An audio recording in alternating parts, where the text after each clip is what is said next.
Dit programma wordt mede mogelijk gemaakt door Stichting Jambo en Stichting Nelissen Smit Fonds.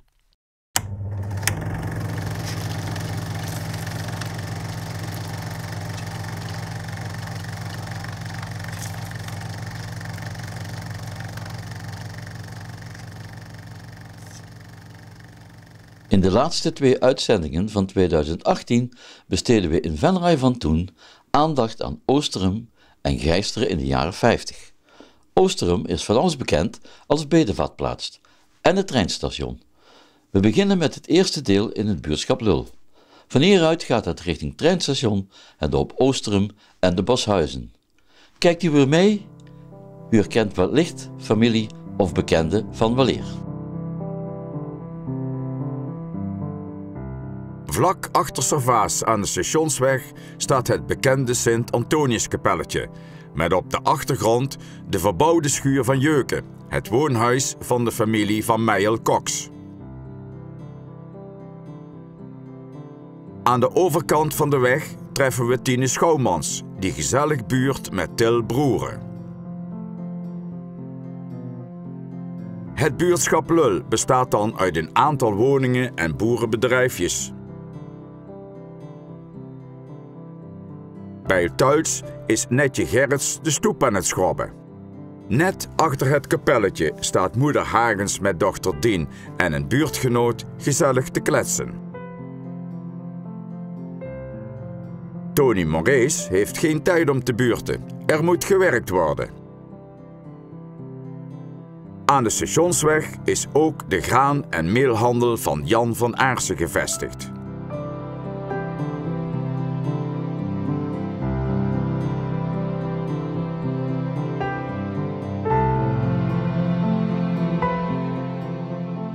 Toeval of niet, maar er wordt net een vrachtwagen met producten geladen.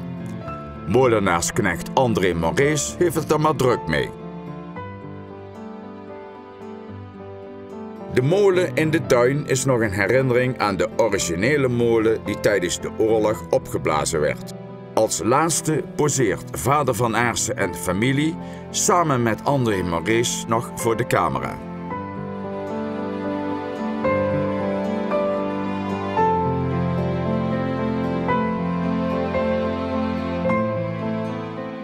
Aan de overkant van de weg staat de oude strohulsfabriek van Hulsman.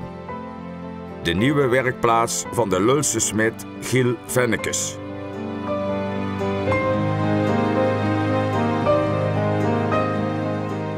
Hier werkt monteur Wim Lensen, die laat zien hoe een tractor gerepareerd wordt.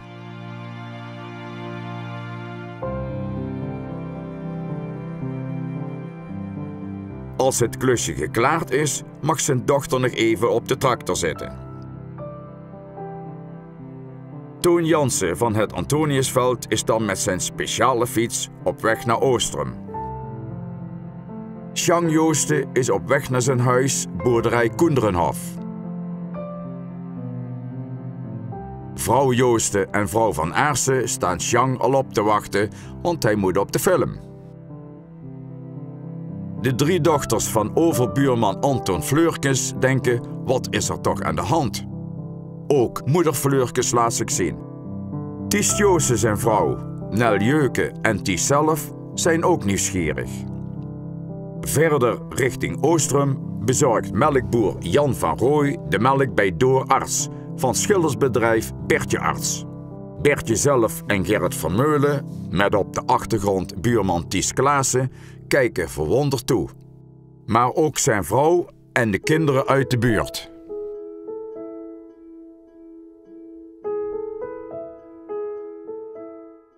Inmiddels zijn we beland bij Muvero, de ketel- en apparatenfabriek van de familie Mulders.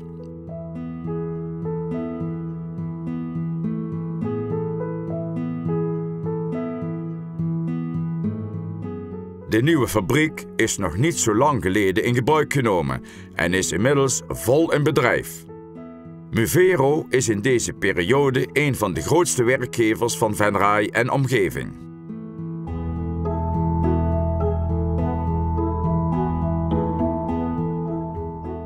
Er worden voornamelijk kookketels en apparaten voor slagerijen geproduceerd.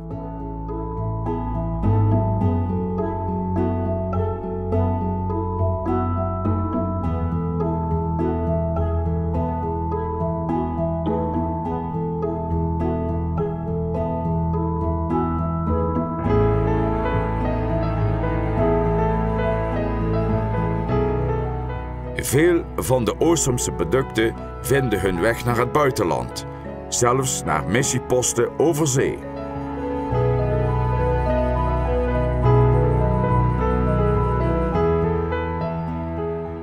Geen wonder dat in trotse Gradmulders met Jean Joosten en Wim Vollenberg zich laten zien voor de fabriek.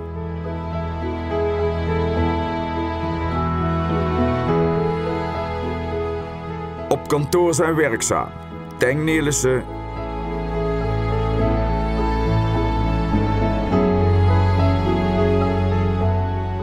Sra Jansen, Siebers en Hans Rutte. Als het werk erop zit, buurt Hans Rutte nog even met Nelly Vervuurt.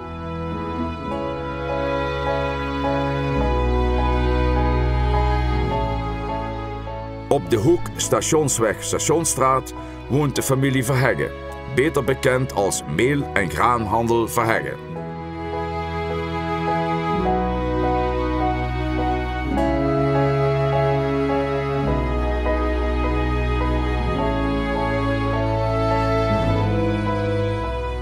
Ook hier is weer veel bedrijvigheid, want de dagelijkse bestellingen moeten op tijd bij de klanten zijn. Handre Jeuken van de Boshuizen,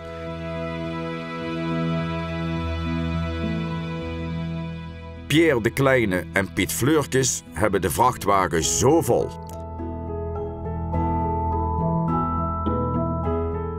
Ook Piet Bonans helpt een handje.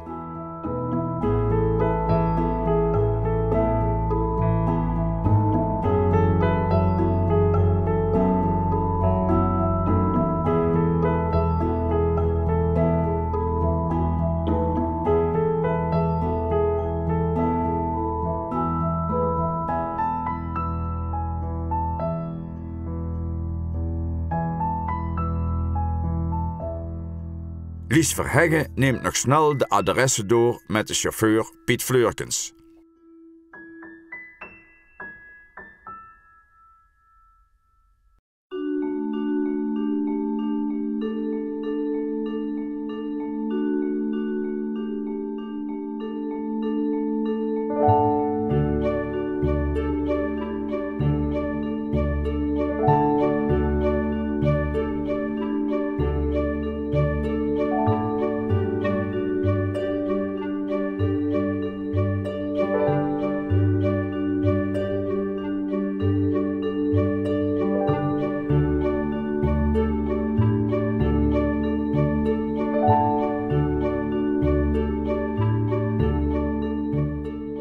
In de Stationsstraat ontmoeten we Bakker Rutte met zijn vrouw en Martin Linskes.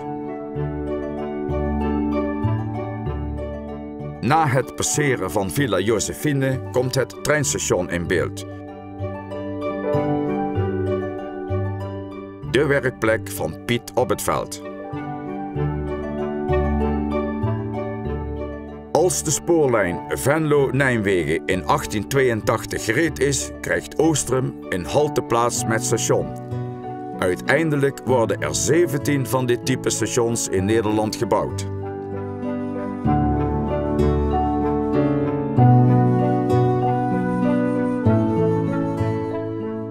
Het is een mooi gezicht wanneer de stoomtrein langs de Westertienweg voorbij komt denderen.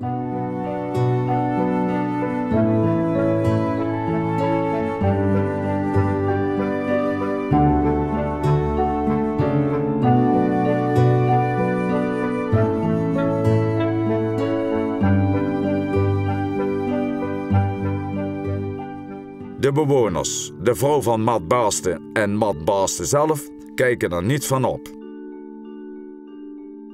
Net als Jet van Rooij. Ze vinden de cameraman veel interessanter. Aan de Monsieur Hansenstraat ontmoeten we Mien Hoeks. En verderop vrouw Jacobs. Toevallig passeert juffrouw Huber met een paar leerlingen. En wie kent Hannes Verhaag niet? Ook de oude melkfabriek staat nog steeds in de Monsieur Hansenstraat.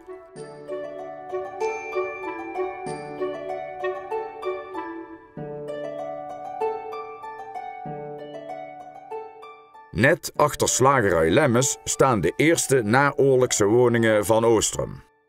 In de nog rustige Monseigneur Hansenstraat staat het café van Bert Linders, waar enkele kinderen van de familie Mullers wandelen.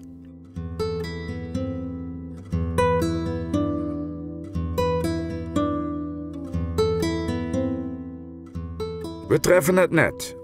Bert Linders is op weg naar huis. De dochters Mai en Leen staan Bert al op te wachten.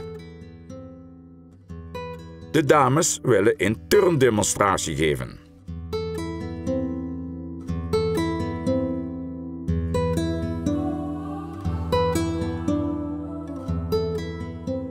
Nel Verhaag zit ook in het complot. Het kost de dames wel moeite om het plan goed uit te voeren zonder tenue. Ze moeten het namelijk wel netjes houden.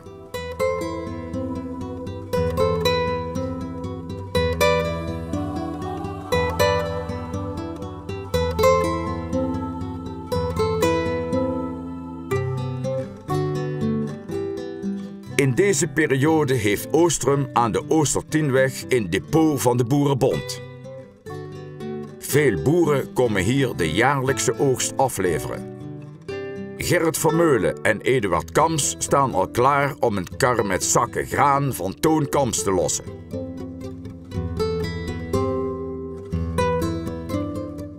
Tij Kams, de zaakvoerder, geeft de instructies waar het spul opgeslagen dient te worden.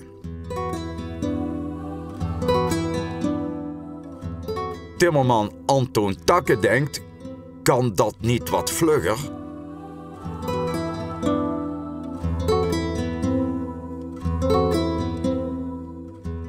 De nog jonge Eduard Kams is aan het werk in de opslagloods van de Boerenbond.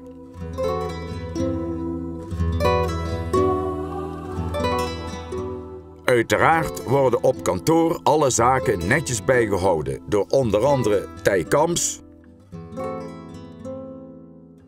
Drieke Schouwmans, Gerrit Peters en Thijs Klaassen.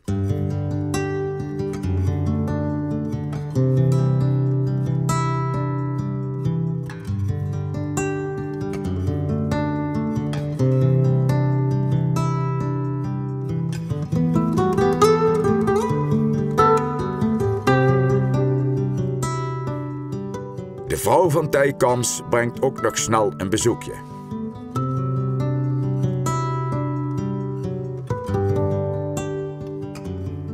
Op het einde van de Oostertienweg staat er nog steeds de oude brak die als noodschool diende na de oorlog.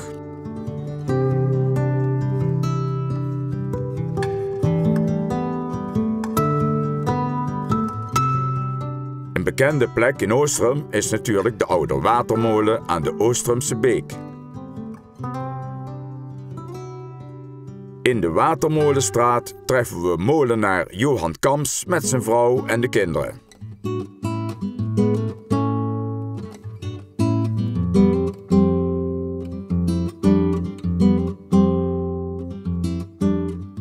Midden in het dorp staat natuurlijk de kerk en de jongens- en meisjesschool van Oostrum.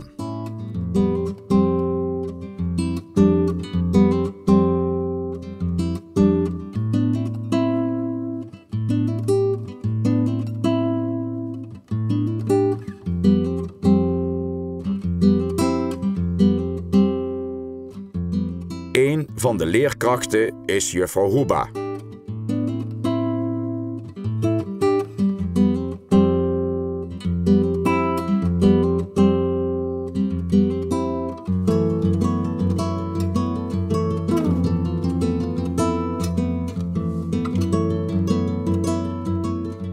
Tijdens de pauze, ofwel het speelkwartier, krijgt de Oostrumse jeugd de gelegenheid om zich heerlijk uit te leven.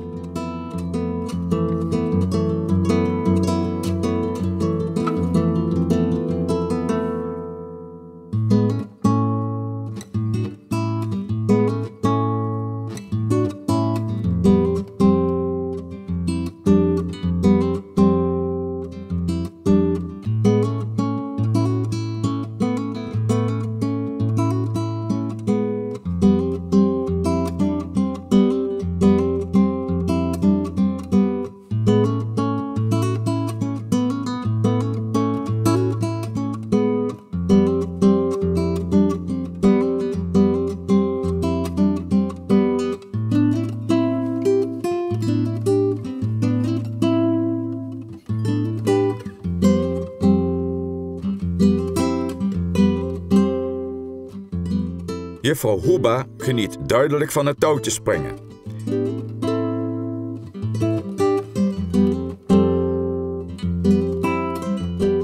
De jongens hebben hun eigen spelletjes en vertier.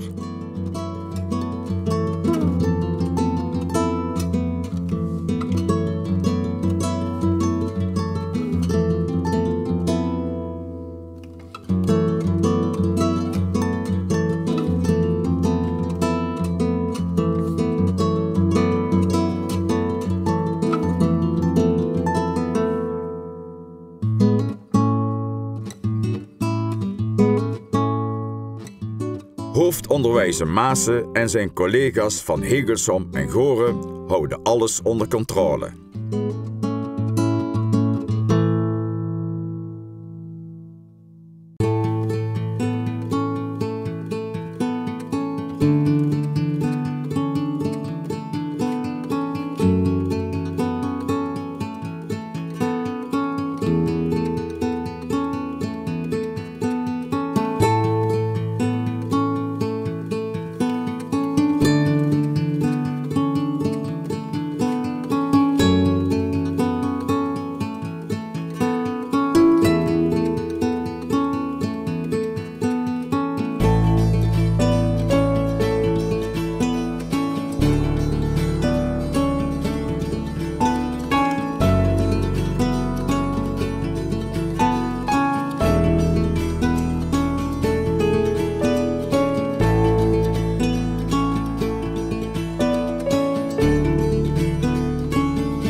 We verlaten de schooljeugd en gaan via de Koenderenhof richting Boshuizen.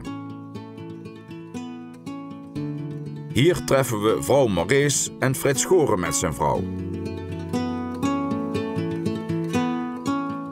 Verderop aan de Spurkterdijk bewerkt Jansen van het Kruis zijn land.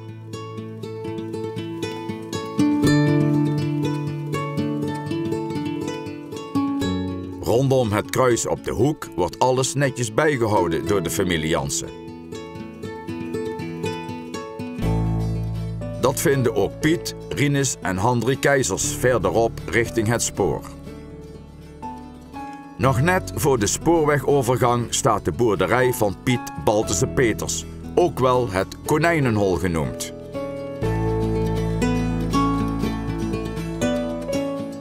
Na de spoorwegovergang komen we terecht in het natuurgebied Boshuizen.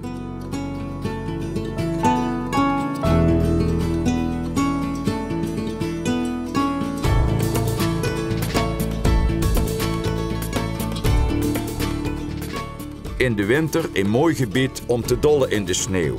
Of met de slee in volle vaart van de heuvels af te glijden, zoals de familie Mulders dat doet.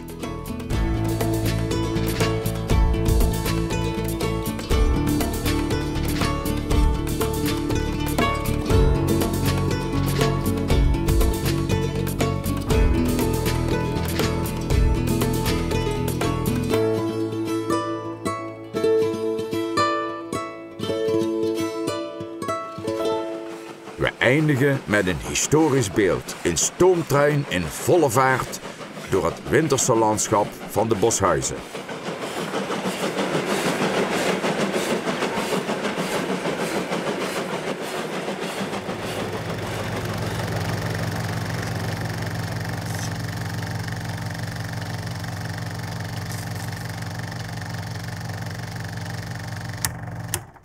Dit programma wordt mede mogelijk gemaakt door Stichting Jambo en Stichting Nelissen Smit Fonds.